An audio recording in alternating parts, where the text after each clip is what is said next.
C'est l'entrée au lycée cette année et on va revoir les principales notions déjà vues au collège afin de partir sur de bonnes bases pour cette année de seconde. Alors, il s'agit de QCM et à chaque fois, une seule bonne réponse est proposée. C'est noté dans le document qui est joint dans la description. Premier exercice, c'est du calcul numérique. Le premier, c'est le plus simple, c'est la soustraction de deux nombres relatifs. Soustraire un nombre relatif, c'est ajouter son opposé, donc c'est égal à plus 5 à la place de moins 5, et on obtient moins 3. Pour le deuxième calcul, c'est un enchaînement opératoire, donc il y a une histoire de priorité opératoire. Les parenthèses l'emportent, donc on commence par 2 moins 3, ça donne moins 1. Et il nous reste une multiplication et une soustraction, et on va bien sûr commencer par la multiplication puisqu'elle est prioritaire par rapport à la soustraction. On obtient moins 9. Calcul numéro 3, c'est une différence de fraction dont les dénominateurs ne sont pas égaux. Donc, on va commencer par mettre sous le même dénominateur pour pouvoir soustraire. Pour faire ça, donc on transforme chacune des fractions en remplaçant 3 et 5 par leur plus petit multiple commun. Il s'agit ici de 15. Mais attention, tout ce que je fais au dénominateur, je dois le faire au numérateur pour ne pas changer mes fractions et mes calculs du coup. On obtient 9 quinzièmes moins 10 quinzièmes, c'est-à-dire le résultat, c'est moins 1 quinzième. On entoure la troisième proposition et on peut comme ça passer au quatrième calcul. Alors, dans le quatrième calcul, on nous demande de diviser un septième par 5 quarts. On rappelle la règle, diviser par un nombre, c'est multiplier par son inverse. Donc, on remplace 5 quarts par son inverse, c'est 4 cinquièmes. Attention, ne pas confondre avec l'opposé. L'inverse de 5 quarts, c'est 4 cinquièmes et non pas moins 5 quarts. Bref, la multiplication, elle est très simple et on obtient 4 35e. On passe maintenant au calcul 5. C'est encore un enchaînement opératoire, donc c'est les priorités opératoires qui rentrent en jeu, mais cette fois, c'est des fractions. Donc, multiplier 3 cinquièmes par 1 demi, la multiplication, comme d'habitude, c'est très intuitif. On multiplie juste numérateur et dénominateur entre eux. On obtient la somme de deux fractions. Et comme dans le calcul 3, il faut mettre sous le même dénominateur. Mais on a de la chance cette fois, 10 étant un multiple de 5, on ne va pas transformer la deuxième fraction. La première, elle devient 8 dixièmes, on rajoute 3 dixièmes et le résultat est 11 dixièmes. On a fini avec le cinquième calcul et on arrive au sixième où on commence une série de calculs qui comportent des puissances. La puissance n'est rien d'autre qu'une multiplication de plusieurs facteurs, tous égaux. Donc 2 exposant 5, c'est 2 fois lui-même, 5 fois. Donc si on sait faire des multiplications, on sait faire des puissances. On obtient 32. Le calcul 7 est un peu particulier puisque la puissance 7 fois n'est pas positive, elle est négative. Mais il y a une règle qui nous permet de dire ça. 10 exposant moins 4, c'est l'inverse de 10 exposant 4. Donc, il suffit juste d'enlever le signe moins. Ça nous donne 1 sur 10 000, donc c'est 0,0001. Alors, pour se repérer, on peut utiliser l'astuce de voir que c'est 4, donc il faut 4 chiffres après la virgule, et on obtient le résultat ou la proposition 1.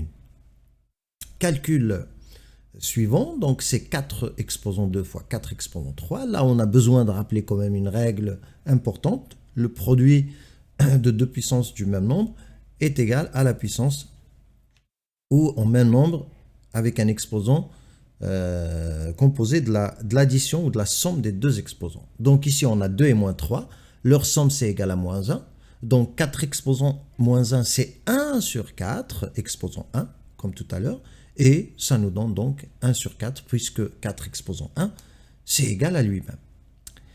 On arrive au 9e calcul, donc on a l'exposant d'un exposant, donc 5 exposant 3, le tout exposant 2. La proposition 3 paraît cohérente avec le calcul, puisque 5 fois 5 fois 5, c'est égal à 125. Donc, c'est la bonne réponse. Le calcul 10, dans le calcul 10, on a inversé un peu la logique. Donc, au lieu de nous donner un calcul à effectuer, on nous donne un résultat et on nous dit lequel correspond à ce résultat. Les deux premiers, c'est des multiplications. Donc, on a la règle encore sous les yeux. On l'applique. Pour le premier, on trouve que c'est 11 exposant 0. C'est l'occasion de rappeler que c'est égal à 1.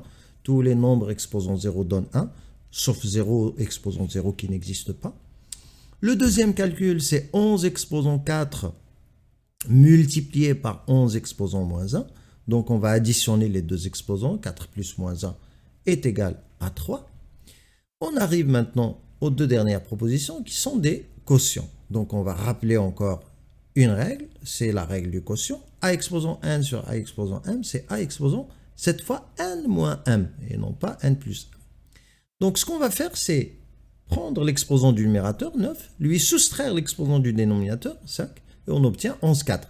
Alors, c'est 11 exposant 4 et non pas 11 exposant moins 4. Donc, ce n'est pas la bonne réponse. Il nous reste la dernière, donc c'est probablement, pour ne pas dire forcément celle-là, mais on va le vérifier quand même. On fait 3 moins 7 et on obtient moins 4. Donc, effectivement, c'est la bonne réponse.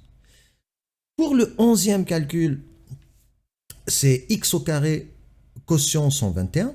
Alors, parmi les 4 propositions, la première ne correspond pas puisque l'exposant 2 est appliqué à toute la fraction, alors que dans le calcul proposé ou dans le calcul de la question, il est juste appliqué au numérateur. Dans le deuxième, c'est un produit. Dans le troisième, tout est inversé. Pour le dernier, comme 11 au carré, c'est égal à 121, ben, il se trouve que c'est ça là, la bonne réponse. On entoure ça et on passe au dernier calcul. Parmi les propositions, laquelle nous donne 170 000. Donc on va vérifier une à une les propositions. Pour 17 exposants, pour 17 fois 10 exposant 5, il suffit de rajouter 5 zéros puisque 17 est un nombre entier. On voit bien que ce n'est pas ça qu'on cherchait. Le deuxième calcul, c'est 1,7 fois 10 exposant 4. Donc comme il y a une virgule, c'est un nombre décimal. Ce n'est pas rajouter des zéros, mais rajouter des zéros et déplacer la virgule de 4 positions à droite. Donc on obtient 17 000. C'est toujours pas la bonne réponse. Le deuxième, ou plutôt le troisième calcul, ça sera la même logique. On va rajouter des zéros et déplacer la virgule à droite. De 5 positions. Donc ça nous donne 170 000 et c'est effectivement la bonne réponse. On entoure ça. Le dernier calcul, on peut le vérifier comme les autres et on trouve que ce n'est pas la bonne réponse. De toute façon, il n'y avait qu'une seule bonne réponse. Alors on peut rappeler au passage qu'il s'agit de l'écriture scientifique du nombre 170 000. L'exercice sur le calcul numérique, on l'a fini, on peut passer au calcul littéral. On nous demande de développer et de factoriser plusieurs expressions. On commence par la première où il s'agit d'une identité remarquable, qu'on rappelle à l'écran. Donc a moins b au carré est égal à a au carré moins 2ab plus b au carré. Il faut voir que a c'est 6x, b c'est 5, donc on peut appliquer l'identité remarquable en faisant attention quand même au signe moins que j'ai mis en rouge pour y prêter vraiment attention. Une fois qu'on a fait ça, on va simplifier les calculs. Donc 6x au carré, ça nous donne 36x carré. Attention, il faut appliquer le carré au 6 et au x en même temps. Moins 60x plus 25, c'est la troisième proposition. Deuxième expression, il s'agit d'une double distributivité. Ce n'est plus une identité remarquable, mais la technique de double distributivité. Alors, comment on va faire ça? Comme il y a des soustractions dans mes facteurs, je préfère les transformer en addition pour éviter les erreurs de signe. 4x moins 3, c'est 4x plus moins 3, donc soustraire, c'est ajouter l'opposé. Et je fais pareil pour x moins 5. Et il reste juste à distribuer 4x sur le facteur x plus moins 5 et distribuer moins 3 sur le facteur x plus moins 5. Que nous donne ce calcul? 4x fois x, ça fait 4x au carré. 4x fois moins 5, on le note simplement à l'écran. Moins 3 fois x, on le note également. Et on rajoute le moins 3 fois moins 5. Vous voyez bien, quand j'ai transformé les soustractions en addition, je n'ai pas de problème de signe. Après simplification de ce calcul, je vais avoir la dernière proposition. 4x au carré moins 23x, qui vient de moins 20x moins 3x. Et puis enfin, moins 3 fois moins 5, ça me donne plus 15. Le troisième calcul, c'est encore plus simple que les deux premiers, puisqu'il suffit de distribuer x par x moins 4, ce qui me donne x au carré moins 4x, et je rajoute 2, et c'est le troisième, ou plutôt la troisième proposition. Passons maintenant aux factorisations.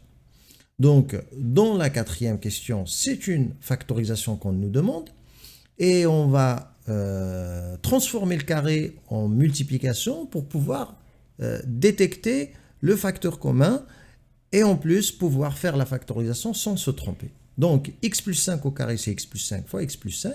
On a notre facteur commun qui apparaît, c'est x plus 5. On ouvre les crochets, c'est une sorte de discipline quand je fais des factorisations.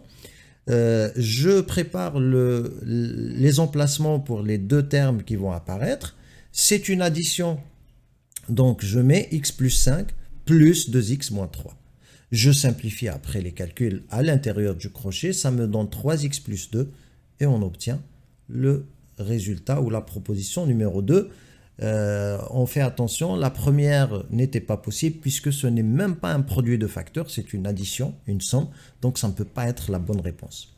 Pour la question 5 ou le calcul 5, c'est 25x carré moins 9, donc c'est une identité remarquable qu'on voit à l'écran.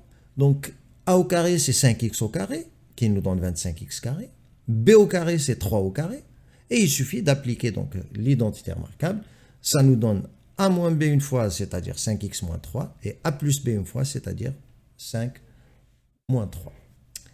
On arrive au sixième calcul, donc c'est 4x au carré moins 9x, et on va sortir le facteur commun x après avoir noté 4x au carré comme étant le produit de 4x fois x.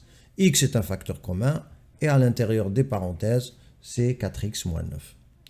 On a fini avec l'exercice 2, et on peut passer à l'exercice 3, où il s'agit de résolution d'équations cette fois. Il y a deux petites équations, juste pour rappeler les bases, on va dire. Le nombre 0 est solution de quelle équation parmi les trois? Je remplace dans la première, je trouve que 8 est égal à moins 8. Je remplace dans la deuxième, je trouve que 5 est égal à 8. La troisième, par contre, me donne une égalité vraie, donc 0 est solution de la troisième équation, mais n'est pas solution des deux premières. L'équation de la question 2, c'est ce qu'on appelle une équation produit nul. Donc, il faut que au moins l'un des facteurs soit nul. On vérifie le premier facteur, 4x moins 3 égale 0, si et seulement si x est égal à 3 quarts. Et x plus 4 est égal à 0, si et seulement si x égale moins 4. Donc, la bonne réponse est la première proposition. On passe maintenant à l'exercice 4. On va revoir quelques généralités sur les fonctions. On nous propose une première fonction f définie par son expression algébrique et on nous demande dans la première question de calculer l'image de 6 par la fonction f. Donc il suffit de remplacer 6 dans l'expression x au carré moins x. Il faut remplacer 6 au carré par 36 et on trouve le résultat 30. Dans la question 2, on nous dit que moins 3 est un antécédent par f de l'une des valeurs qui sont proposées. Puisque moins 3 est un antécédent, les valeurs proposées sont des images. Donc on calcule l'image de moins 3 et on regarde ce que ça donne. Ici, il faut faire très attention en remplaçant par moins 3. Donc on a moins 3 qui est égal à plus 3, ce qui donne 12. Et c'est la réponse numéro 2. Pour la question 3 maintenant, on nous dit que le point de la courbe de f d'abscisse 1 a pour ordonnée l'abscisse correspondant aux antécédents du point de vue de vocabulaire algébrique. On calcule f de 1 et on trouve que c'est égal à 0. Donc la réponse, c'est la première. On passe maintenant à la fonction g qui est définie par sa courbe graphique ou sa représentation graphique. On nous demande l'image de 2, donc on lit sur le graphique. Sur l'axe des ordonnées, puisqu'il s'agit d'une image, il y a 3 graduations. Donc c'est dans le sens négatif, donc c'est moins 1,5 et c'est du coup moins 3,5. Attention à la lecture des graduations. 1 carreau n'est pas égal à 1. Pour la question 5, on nous dit que 1 a pour antécédent par g une des valeurs. Donc 1, il a pour antécédent une certaine valeur, donc 1 est une image, et en lisant son antécédent sur l'axe des abscisses, on trouve que c'est égal à moins 7. Pour la troisième question, on nous dit combien d'antécédents a 3 et on voit qu'il sort de l'axe des ordonnées, donc il n'y a aucun antécédent. Pour le dernier exercice, sur la géométrie, on nous demande à partir de la figure d'écrire les égalités à partir du théorème de Pythagore et à partir du théorème de Thalès. Pour le petit triangle, on peut dire que IF au carré, qui est l'hypoténuse, est égal à IH au carré plus HF au carré, l'angle droit étant IHF. Et pour le deuxième triangle rectangle en M, on aura de la même façon IV au carré égale IM au carré plus MV au carré. On passe au théorème Thalès, mais avant de l'appliquer, il faut peut-être rappeler que les conditions sont réunies, notamment que les droites FH et VM sont parallèles, puisqu'elles sont perpendiculaires à une même droite. Donc on peut écrire que UF sur IV égale IH sur IM égale FH sur MV. On arrive ainsi à la fin de l'exercice et de la série, donc il ne me reste qu'à vous remercier de votre écoute et à vous dire à très bientôt.